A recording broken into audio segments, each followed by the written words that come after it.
Hello guys, আশা করি তোমরা সবাই ভালো আছো। আমার নতুন ভ্লগে তোমাদের সবাইকে স্বাগত জানাই। তোমাদেরকে একটা ভালো জিনিস দেখাবো বলে আজকে নিয়ে এসেছি। তোমরা দেখতে থাকো কিটা দেখাচ্ছি। এই দেখো আম। এখন বর্ষাকাল মানে শ্রাবণ মাস। আর গাছে দেখো এখনো ছোট ছোট অনেক আম হয়ে আছে। এটি আমার কাকিমার বাড়ির আম গাছ। এই গাছটিকে আমার কাকু অনেকদিন আগে কিনে এনে লাগিয়েছিল নার্সারি থেকে। গাছটি অফ সিজনেও ফল হচ্ছে বলে এই এই ধরনের গাছগুলোকে 12 মাসে ফল গাছও বলে অনেকে।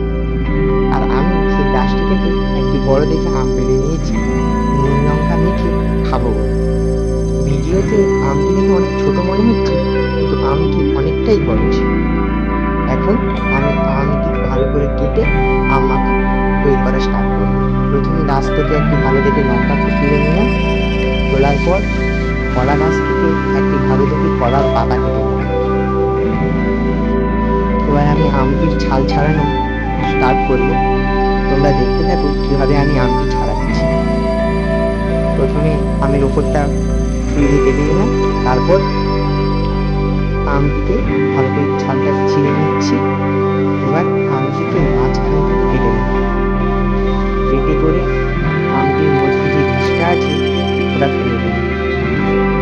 ফেলে দেওয়ার পর এবার আমটিকে ভালো করে জল দিয়ে ধুয়ে নিচ্ছি। ধোয়া হয়ে গেছে। এবার আমটিকে আমি সরু সরু করে কেটে ফেলব, যাতে আমাদের খেতে সুবিধা হয়। তো আমটি সরু সরু করে এবার কেটে নিচ্ছি।